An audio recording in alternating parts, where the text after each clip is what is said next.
Itu yang mau saya bilang. Ya. Kalau ada orang yang memang betul-betul dia tidak mampu, dia bingung mau ngadain acara, kalau mau konsultasi itu gratis.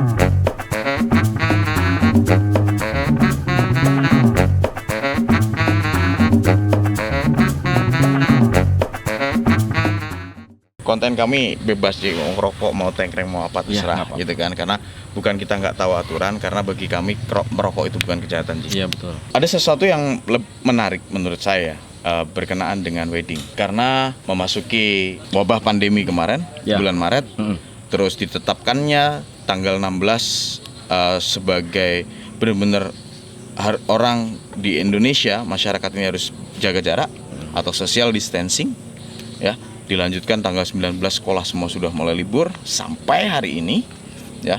Dan akhirnya berbagai macam pekerjaan juga redup, hilang. Saya yakin sampean menjadi salah satu korban ya, dari, atau bisa dibilang salah satu warga terdampak langsung. Ya betul. Ya, dalam hal memasuki wabah pandemi COVID-19. Jadi, mungkin bisa sedikit berbagi Ji menghadapi kemarin wabah. Yang dirasakan kemarin waktu pandemi itu adalah kaget. Saya yakin banyak di sana yang memang saya nggak tahu, mungkin pasti ada yang depresi, ada yang itu, terutama dalam dunia wedding. Kalau saya bilang bosnya sih nggak bakal itu, bosnya mah orang kaya. Banyak yang ngomong seperti itu. Kalau saya nggak setuju.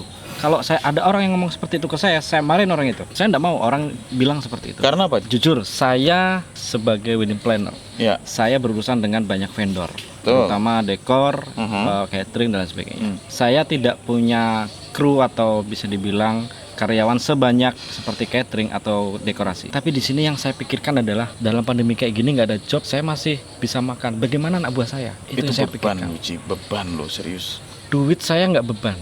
Duit saya tabungan insya Allah masih ada. Tapi hati saya nggak bisa.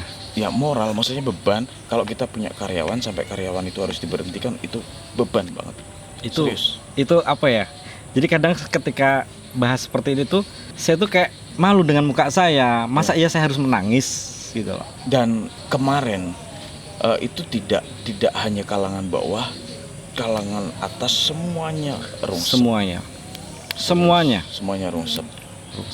Ya, bisnis harus mulai dari nol lagi. Kalau bahasa Jawa itu bilang balik kocok ya Ji. Balik kocok, betul. Ya. Kalau keluar alhamdulillah, nggak keluar ya dikocok lagi. Ya. Jadi harus tetap berusaha lah intinya. Ya, intinya semua berarti tetap menghadapi masalah yang seperti itu Ji, ya. Jadi ibaratnya apa ya? Uang itu bukan segalanya. Saya dapat kabar kanan kiri, ya kan.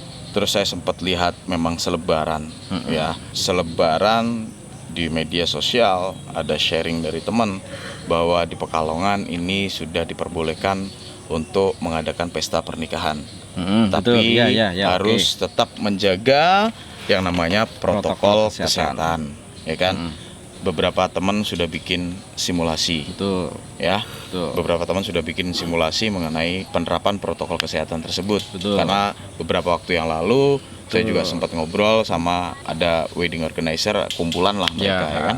Mungkin sampean juga kenal. Tujuan bikin simulasi itu kan untuk make sure ke klien. Ya. Tapi di sisi lain saya dapat kabar dari masyarakat nih Ci, kalau ini bukan dari pihak pelaku weddingnya, masyarakat ternyata kayaknya sih masih kayak ada simpang siur mengenai pemberian izin ini, karena sempat katanya beberapa hari yang lalu ada yang mau gelar wedding atau pesta pernikahan di rumah sempat diberhentikan sama pihak dari kepolisian sih. Betul. Ini saya cross check nih sampai selaku pelaku usaha wedding. Pasti sampean dengar dong. Pasti tahu karena yang pelaku pengusaha weddingnya kan rekan-rekan saya juga. Iya, harusnya sampean tahu kan. Apakah benar ada kabar seperti itu sih? Benar. Jadi ada satu kasus, acara itu sudah akan digelar keesokan harinya. Berbentuk pesta pernikahan. Mungkin dari keluarga sudah mempersiapkan semuanya, perizinan mungkin. Saya nggak tahu faktanya ya, mungkin. Namun kalau dari lihat video yang di-share dari teman-teman, istilahnya di-share mungkin bikin status dan saya juga dikabarin, itu terutama ketika datangnya peralatan yang besar, itu bahasanya, kalau saya mau bilang bahasa dibubarkan kok kayaknya kasar ya.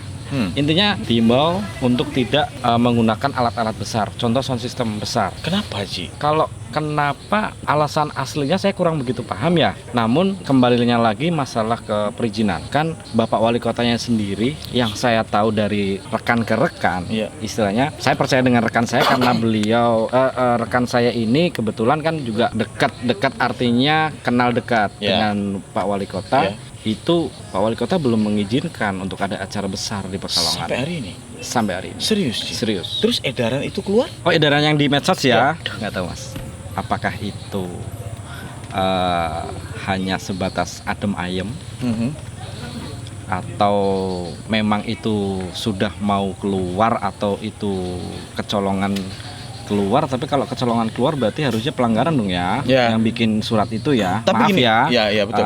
Tapi gini, sorry, jika kita mengacu statement pusat ya, Presiden Jokowi ketika waktu itu masih ingat nggak, Tegal melakukan karantina wilayah sendiri. Ya betul. Mereka melakukan sendiri. Beberapa hari kemudian Presiden Jokowi bikin statement bahwa semuanya kebijakan mengenai COVID ini harus mengikuti pusat. Betul. Pertanyaan saya dapat kabar bahkan gubernur, kalau kita lah kita nggak ngikutin Jakarta tapi kita ngikutin provinsi dong. Ya, betul. Katanya Pak Ganjar bahkan sudah support sama WO di Semarang yang bikin simulasi.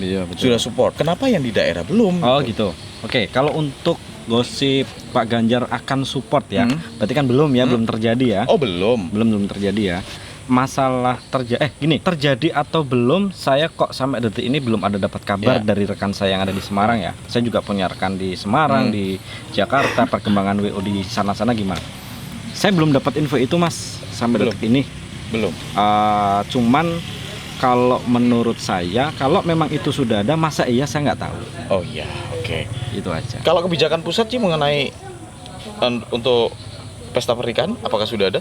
Sebenarnya gini, kalau untuk yang kita bicarakan adalah pesta pernikahan, pesta pernikahan ya. Tapi kalau mengadakan pernikahan itu sepertinya tidak dilarang. Itu ya oke. Kalau mengadakan pernikahan tidak dilarang karena masih bisa di KUA hanya saksi ya kan. Nah, sekarang KUA sudah memperbolehkan mengadakan acara di luar KUA, mengadakan akad nikah di luar KUA. Tapi katanya hanya dibatasin 10 orang saja. Dibatasin. Betul. Jadi dibatasin itu karena lebih ke ruangannya. Oke. Ruangan rumah itu kan ada yang besar, ada yang kecil. Betul. Mungkin pihak-pihak tertentu ya pasti mereka lebih pintar ya, lebih memikirkan semuanya. Jadi diambil mungkin rata-rata, dibikin rata-rata. Itu seperti itu. Jadi yaudah, boleh di rumah akad nikah, tapi dengan persyaratan sesuai dengan protokol kesehatan, jangan sampai berdesakan. Karena biasanya kalau acara akad nikah itu seringnya berdesakan, apalagi di daerah. Dengan ruangan yang segitu dibatasi biar nggak ada kadang orang berdesakan, mau lihat prosesi ya kan, gitu mau pada ngabadiin gitu. Padahal justru yang acara pernikahan atau akad nikah orang yang kalangan menengah ke atas, justru mereka sudah semacam social distancing sejak sebelum adanya karena mereka COVID ini gitu loh. Yang misalnya nikahnya di akad nikahnya itu mereka benar-benar kayak private kayak gitu ya. Mereka adain paling di masjid, di musola atau di rumah dengan tertentu saja. Dengan tamu yang terbatas yang pastinya. Tamu yang terbatas. Hanya didatangi keluarga inti, sama keluarga saksi besar. Dari itu pun tertata rapi loh dengan WO. Ini kaitannya dengan antara boleh akad nikah di rumah atau di KUA. Jadi gini, kalau akad nikah di rumah itu seringnya kalau di daerah itu berdesakan. Ya. Kalau akad nikah di rumah untuk kalangan kelas menengah ke atas atau kita katakan kelas atas, itu sebenarnya sudah semacam menerapkan protokol kesehatan. Semua dijaga dengan rapi. Betul. Meja dibersihkan. Betul, steril. Terus tempat duduk juga nggak berdesakan. Betul. Semua tertata rapi. Diatur. Ya, itu karena ada WO. Oke. Nah, sekarang pertimbangan atau permasalahan atau pertanyaannya gini, apakah semua acara pengantin atau acara akad nikah harus menggunakan WO? Satu itu. Yang kedua, apakah WO itu paling benar? Jawabannya adalah bisa jadi iya, bisa jadi tidak. Tergantung klien. Bentuk klien seperti apa. Nah, sekarang begini, jika keputusannya itu dari misalnya nih keputusan dari pusat dibikin semacam kayak WO gitu ya. Ya maaf, peraturan dipukul rata boleh, harus dengan seperti itu. Yang bisa menjalankan itu kan WO. Ya. Kalaupun orang kaya, tapi kalau nggak pakai WO, pontang-panting tetap. Betul. Karena semua pengen jadi tamu, pengen semua hikmat, betul. Kayak gitu. Menikmati prosesi tersebut. Ya Nah kan? terus apa kabar dengan orang-orang yang kalangan menengah ke bawah? Apakah dia ketika dia mau jadi pengantin, apakah harus pakai WO? Wajib menggunakan WO lah. Nggak mungkin Susah dong, juga. Mas. Itu satu kebijakan yang betul. timpang dong ya. Betul. Ini bisa jadi solusi sebetulnya, Ci. Betul. Solusinya gini, dengan obrolan kita hari ini buat teman-teman yang di rumah yang lagi bingung mau gelar acara pernikahan, WO ini bisa jadi solusi teman-teman. Karena ya saya lihat teman-teman WO sudah mengantongi protokol kesehatan. Pasti tahu sistemnya Tahu seperti sistemnya, apa, ya, aturan mainnya gimana. Betul. Teman-teman WO sudah tahu penerapan protokolnya seperti apa, nanti ngolah acaranya seperti apa, jumlah tamu undangannya harus berapa, Harus itu seperti apa. harus seperti apa, teman WO udah paham. Jadi ini bisa jadi solusi kalau mau nikah dalam waktu dekat ya. Saya yakin teman-teman WO juga bisa ini kok, bisa fleksibel dong, Ji ya. Oh, bisa. Jumlah tamu undangannya nggak perlu banyak juga, no problem bisa, ya. no problem. Dan Fee pun mungkin bisa. itu yang mau saya bilang. Ya. Kalau ada orang yang memang betul-betul dia tidak mampu, dia bingung mau ngadain acara, kalau mau konsultasi itu gratis. Jadi kalau teman-teman yang mungkin bingung ya, mulai dari mana untuk manage weddingnya, acara pernikahannya, dan bingung dananya terbatas, bisa hubungi nanti di Instagramnya Wedding Pekalongan, @weddingpekalongan. @weddingpekalongan ya, @weddingpekalongan, nanti dibantu untuk konsultasinya Secara gratis. Secara gratis. Iya, jadi saya lebih ke orang-orang misalnya yang memang benar-benar nggak mampu ya, yang benar-benar nggak mampu, terus dia bingung mau ngadain acaranya gimana, biar tetap pakai protokol kesehatan. Iya, betul. Ya. Biar protokol kesehatan tetap terjaga. Okay. Tujuannya apa sih kok saya gratis? Kalau saya mau bilang amal tapi kok saya pamerin, enggak, itu kan bukan amal. Jadi gini, tujuannya saya tetap menjaga protokol kesehatan. Betul. Agar COVID ini tuh nggak menyebar, Mas. Betul. Jadi kita tetap membantu pemerintah dalam hal penanganan pemutusan rantai penyebaran penyebaran COVID-19. Betul.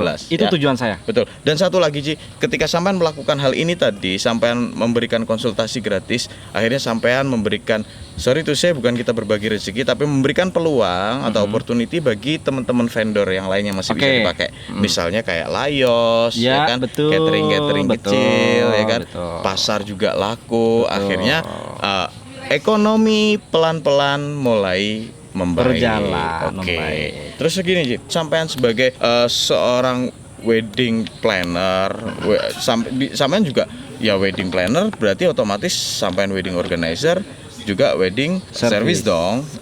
Ya, kalau saya sih tetap lebih ke wedding planner ya. Kalau untuk WO-nya saya mengantongi jika klien berkenan pakai WO saya bisa. Tapi kalau misalnya mereka mau pakai WO lain boleh. Serius, Ji? Boleh. Serius? Jadi saya tidak membatasi ya. Jadi lu nggak monopoli dong? Oh, enggak dong. Saya nggak mau memonopoli. Saya nggak mau. Bagaimana dengan maaf ya, bukan saya so alim. Bagaimana nanti keberkahan saya? Saya cari duit bukan buat saya sekarang. Kalau dulu buat sendiri, buat beli rokok, buat beli kopi. Kalau sekarang sudah buat anak saya. Iya, ada anak. Saya nggak mau. Oke. Jadi mungkin keputusan ente ambil posisi ya. Keputusan ente ambil posisi sebagai wedding planner karena ente lebih fleksibel. Ente bisa silakan WO-nya mau ambil siapa, terus wedding service-nya mau ambil siapa, pemilihan vendornya mau seperti apa, sampean arahkannya pun sesuai dengan budget klien. Sesuai dengan budget klien, sesuai dengan keinginan klien. Oke. Pastinya gitu. Oke, Ji. Dan ini obrolan menarik banget ya. Saya bilang saya banyak dapat ilmu hari ini. Kita terima kasih atas nama Mirip TV Channel, Ji, sekali lagi. Sama-sama. Atas waktunya. Siap. Oke, dan thank you atas waktunya Kak Jirul. Siap, thank you buat sama-sama, teman-teman. Jangan lupa kunjungi Instagram dia di @weddingpekalongan. Ya, channel YouTube sudah ada? Saya belum kepikir untuk bikin channel ke YouTube. Ya. Nanti kalau sudah ada YouTube kita bisa kolaps ke depan. Sip, asik banget. Ya. Dan terima kasih, selamat malam. Semoga ini bermanfaat untuk sampean semua, terutama muda-mudi yang mau gelar acara pernikahan tapi bingung, langsung saja @weddingpekalongan. Thank you, selamat malam. Dan Ji, assalamualaikum warahmatullahi wabarakatuh. Thank you. Waalaikumsalam. Sehat selalu, Ji.